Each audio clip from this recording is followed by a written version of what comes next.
Hello बच्चों, welcome to समक्ष शिक्षण।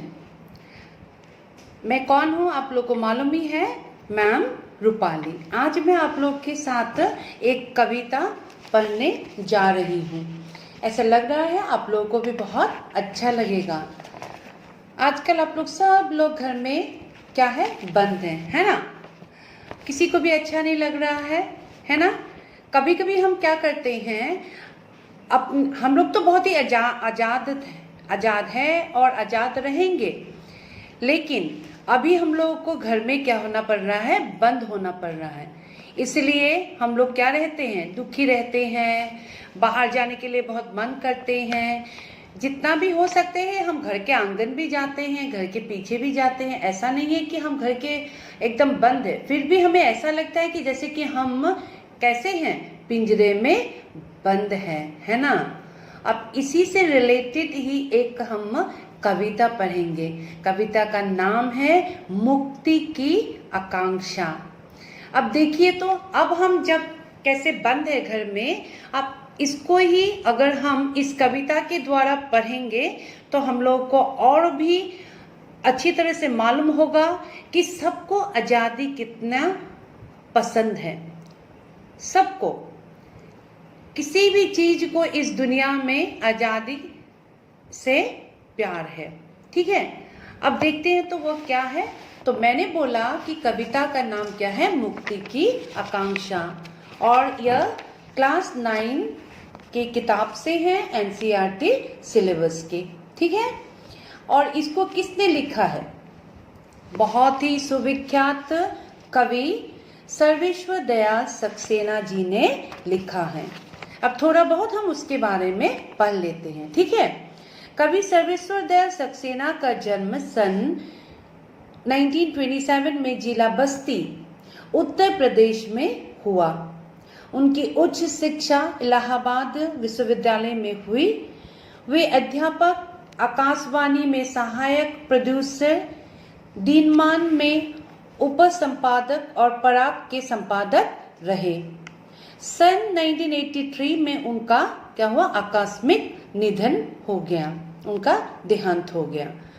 अब मैंने आप लोग को पहले कविता पढ़ाया हुआ है, और मैंने जब भी आप लोगों को कविता पढ़ाया है तब आप लोगों को मैंने कहा था कि आप इस कवि परिचय को अगर छोटे छोटे अंगों में लिख लेंगे, वाक्य में लिख लेंगे, तो उसे याद रखने के लिए आसानी होती है। आप इसको भी उसी प्रकार से आप लोग लिख लीजिए, ठीक है। जन्म कब हुआ, जन्म, देहांत नो, और उसके कृतियां, इनके बारे में। अब मैं यहाँ पे बोल रही हूँ आप लोग को। सर्वेश्वर दयाल जी बहुमुखी प्रतिभा के साहित्यकार थे। वे कवि थे, कहानीकार थे, उपन्यासकार, निबंधकार और नाटककार थे। उनकी प्रमुख कृतियां हैं कांट की घाटियां, कुआनो नदी, जंगल का दर्द, खुटियों पर टंगे लोग, पागल कुत्तों का मसीहा, सोया हुआ जल, ये दोनों उपन्यास है। लड़ाई कहानी संग्रह है। बकरी एक नाटक है, और भो भो खो खो, बतूता का जूता, लाख की नाक, ये बाल साहित्य है। चर्चे और चरखे उनके लेखों का संग्रह है। खुटियों पर टंगे लोग पर इन्हें साहित्य अकादमी का पुरस्कार मिला। ये बहुत अच्छी तरह से आप लोग याद रखिए, उन्हें साहित्य अकादमी मिला था, और किस कृतियों में उनको मिला था, परीक्षा में आते हैं तो आप लोग को लिखना पड़ेगा, खुटियों पर टंगे लोग। सर्वेश्वर जी की पहचान मध्यवर्गीय आकांक्षाओं के लेखक के रूप में की जाती है। मध्यवर्गीय जीवन की महत्वाकांक्षाओं, सपनों, संघर्ष, शोषण, हताशा और कुंठा का चित्रण उनके साहित्य में मिलता है। सर्वेश्वर जी स्तंभकार थे, और चरसे और चरखे नाम से दिनमान में जो स्तंभ लिखते थे, इसमें बेबाक सच कहने का साहस दिखता है। उनकी अभिव्यक्ति में सहजता और स्वाभाविकता है। अब ये मुक्ति की आकांक्षा, ये जो कविता है, ये कविता आजादी के महत्व को दर्शा रही है। संसार में मनुष्य ही नहीं बल्कि सभी जीव जंतु, मैंने आप लोग को कहा है, स्वच्छंद और स्वतंत्र रहना चाहते हैं, आजाद रहना चाहते हैं। आजादी की चाह सभी भौतिक सुख सुविधाओं से महत्वपूर्ण होती है। आजादी सबको बहुत पसंद है। पिंजरे में बंद चिड़िया को जीवन की सभी सुविधाएं उपलब्ध होती हैं, किंतु मुक्ति के लिए वह तमाम सुख सुविधाओं की उपेक्षा करके पिंजरे से बाहर निकलने के लिए आतुर रहती है। पिंजरे में बंद चिड़िया की इसी आतुरता और आकांक्षा को प्रस्तुत कविता में वाणी दी गई है। अब आइए तो कविता को पढ़ते हैं। इस प्रकार कविता है। चिड़िया को लाख समझाओ कि पिंजरे के बाहर धरती बहुत बड़ी है, निर्मम है। वहां हवा में उन्हें अपने जिस्म की गंध तक नहीं मिलेगी।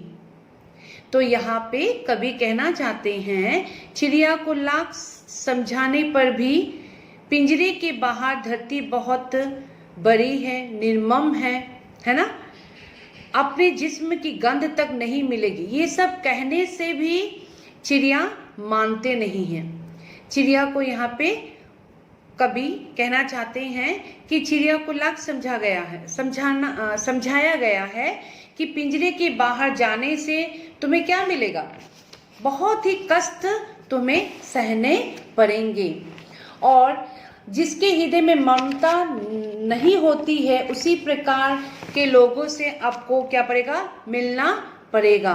तो चिड़िया से कहा गया है कि क्यों बाहर जाना चाहती हो, है ना, ऐसा कहना कवि चाहते हैं कि वहां अगर बाहर स्वच्छंद तुम घूमोगी तो वहां इतने बड़े मतलब संसार में, पृथ्वी में जब तुम स्वच्छंद वहां पे विचरोगी तो तब तुम्हारे शरीर की गंध भी तुम्हें नहीं मिलेगा। ऐसा कवि मतलब चिड़िया को कह रहे हैं। फिर यूं तो बाहर समुद्र है, नदी है, झरना है, पर पानी के लिए क्या है, भटकना है। बच्चों, मैं अभी पढ़ाते समय ही आप लोगों को ये भी कहना चाहती हूँ कि जब भी आप लोग कविता पढ़ते हैं या कुछ पाठ भी पढ़ते हैं तो उसमें आप लोग ऐसे बीच बीच में शब्दों के अर्थ को जानना तो जरूरी होता ही है। उसके साथ आप लोगों को उसके मतलब विलोम शब्द, पर्यायवाची शब्द भी साथ में जानने से आप लोगों को बहुत सुविधा होती है। जैसे यहाँ पे चिड़िया, अगर मैं आप लोग को पूछूं कि चिड़िया के पर्यायवाची शब्द बताइए तो आप लोग जल्दी जल्दी बोल सकेंगे। पक्षी है ना, अगर, और उसको हम क्या कहते हैं, खग भी कहते हैं, द्विज भी कहते हैं उनको, ठीक है, और पतंग भी कहते हैं। इसको याद रखने के लिए आप लोगों को आसानी होगी। चिड़िया मतलब पतंग, बिहंग या बिहग, देखिए तो कितने सारे इसके पर्यायवाची शब्द हैं। और धरती, धरती मतलब क्या है, धरती मतलब भू, है ना, वसुधा, धरा, भूमि। और हवा, हवा मतलब समीर, पवन, है ना, समीरन, वायु, वात, ये सब। और यहाँ पे फिर से कहा है कि अपने जिस्म की गंध तक नहीं मिलेगी। अब जिस्म मतलब क्या है, मैंने कहा शरीर, उसके साथ और भी आ जाते काया, काया कहते हैं, है ना। फिर यहाँ पे कहा है कि यूं तो बाहर समुद्र है, नदी है, झरना है ना, पर पानी के लिए क्या करना है, भटकना है। यहाँ कटोरी में भरा जल गटकना है। अब कवि कह रहे हैं तुम जब पिंजरे में रहोगी तो तुम्हें सभी प्रकार की सुख सुविधा दिए जाएंगे। अभी यहाँ पे तुम्हें जल दिए जाएंगे कटोरी में, तुम्हें सिर्फ पीना है। अगर तुम स्वच्छंद घूमोगी, है ना, पिंजरे से बाहर जाओगी तो तुम्हें क्या करना पड़ेगा, समुद्र, नदी, झरना, यहाँ से तुम्हें भटक भटक कर क्या करना पड़ेगा, पानी पीना पड़ेगा। समझाना चाहते हैं चिड़िया को। तो यहाँ पे अब मैं आप लोग को कहना चाहती हूँ, समुद्र मतलब क्या होता है, समुद्र मतलब सिंधु, है ना, जलधाम या वारिस, ये सब कहा जाता है। और पानी मतलब क्या होता है, पानी यू नो, है ना, जल, पाए, पानी को, पानी नहीं होने से तो हम लोग मर जाएंगे, तो इसलिए वो क्या है, हमारे लिए जीवन है। तो कितना आसान हो गए, आसानी हो गई आप लोगों को याद रखने के लिए। तो पानी मतलब क्या होता है, जीवन भी आप लोग पर्यायवाची शब्द लिख सकते हैं। इसे नीर भी कहते हैं, अमृत भी कहते हैं, क्योंकि पानी अमृत के समान होते हैं। ठीक है, याद रखिए बच्चों। तो अब ये कविता में कह रहे हैं कि आपको पिंजरे में क्या बनेंगे, भरा हुआ जल के का कटोरा मिलेगा, वहां से आपको सिर्फ पानी पीना है, लेकिन फिर भी पक्षी पिंजरे में रहना नहीं चाहते। बाहर दाने का तोता है, यहाँ चुग्गा मोटा है। अब यहाँ पे तुम्हें क्या दिया जाएगा, मोटे मोटे दाने दिए जाएंगे, तुम्हें सिर्फ उसे क्या करना है, खाना है ना। तो पिंजरे से बाहर क्यों जाना चाहते हो, यहाँ तो तुम्हें सब सुख सुविधाएं मिलेंगे। तो बाहर बहेलिए का डर है, बहेलिए मतलब जो चिड़ियों को मारते हैं, अगर वो मार देंगे तुम्हें तो क्या होगा तुम्हारा।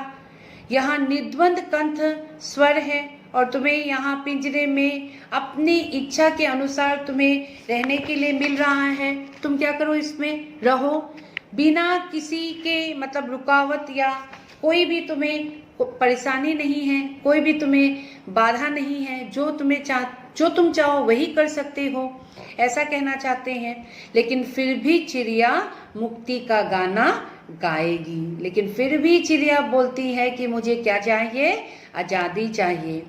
मारे जाने की आशंका से भरे होने पर भी, आशंका मतलब क्या होती है, भय, है ना, संदेह। और मुक्ति मतलब ये बहुत ही सुंदर शब्द है, सबको पसंद है मुक्ति, है ना। वो क्या है, उसका पर्यायवाची शब्द क्या होता है, आजादी, स्वतंत्रता, ये सब, है ना। पिंजरे से जितना अंग निकल सकेगा निकालेगी, हर्षु जोर लगाएगी, और पिंजरा टूट जाने या खुल जाने पर क्या करेगी, उड़ जाएगी।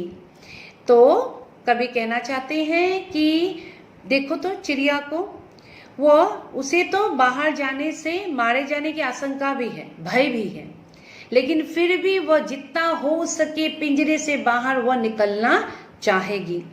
अगर बहुत जोर लगाएगी, बहुत कोशिश करेगी, मतलब है ना, मुक्त होने के लिए। अगर थोड़ा सा भी पिंजरा क्या हो जाएगा, टूट जाएगा, या थोड़ा सा भी उसे द्वार खुला हुआ मिला तो वह क्या करेगी, उड़ जाएगी। दैट मीन्स उसे क्या, मुक्ति पसंद है। इसलिए कविता में कहा गया है कि मुक्ति की आकांक्षा। अब हम सभी लोग घर में बैठे क्या कर रहे हैं, बोलो तो, विद्यालय जाने के लिए उत्सुक है ना, अपने साथियों से मिलने के लिए उत्सुक है कि कैसे हम बाहर जाएं, स्वच्छंद हो सके। बाहर जाने से मम्मी पापा को बहुत भय भी होते हैं, लेकिन फिर भी हम लोग क्या होना चाहते हैं, स्वच्छंद होना चाहते हैं। कोई भी बच्चा घर में बंद नहीं रहना चाहता। इस चिड़िया के जैसा सभी लोग क्या करना चाहते हैं, मुक्ति की आकांक्षा में हैं। तो बच्चों, भगवान से क्या करो, हमेशा प्रार्थना करो, प्रेयर मोस्ट इम्पॉर्टेंट। अब जो हमारे चारों तरफ ये वायरस की मतलब लगी रही है, इसको अभी क्या करना है, भगाना है किसी भी तरह से, है ना। तभी हम लोग को क्या मिलेगी, मुक्ति मिलेगी, आजादी मिलेगी, है ना। हम लोग स्वतंत्र हो सकेंगे। इसलिए हमें क्या करना है, सभी चीजों को क्या करना है, बुरे चीजों को दूर भगाना है। ओके, तो इस कविता से कवि हमें यही शिक्षा देते हैं कि सभी जीव जंतुओं को क्या है, स्वतंत्र रहना पसंद है। तो हमें उन्हें कभी भी क्या नहीं करना चाहिए, किसी भी पिंजरे में या मारना नहीं चाहिए, किसी में बंद नहीं करना चाहिए। उन लोग को भी स्वतंत्र रहने के लिए हमें क्या करना चाहिए, आजादी देना चाहिए। इस धरती में रहने के लिए सबका क्या है, हक है। ठीक है बच्चों, तो अभी मैं समझती हूँ कि आप लोगों को ये कविता अच्छी तरह से समझ में आ गया होगा। अगर आप लोगों को ये कविता मेरे साथ पढ़कर अच्छा लगा तो मुझे लाइक, शेयर और सब्सक्राइब करना मत भूलिए। ठीक है, इस बटन को अभी क्या कर दीजिए, दबाइए। Thank you.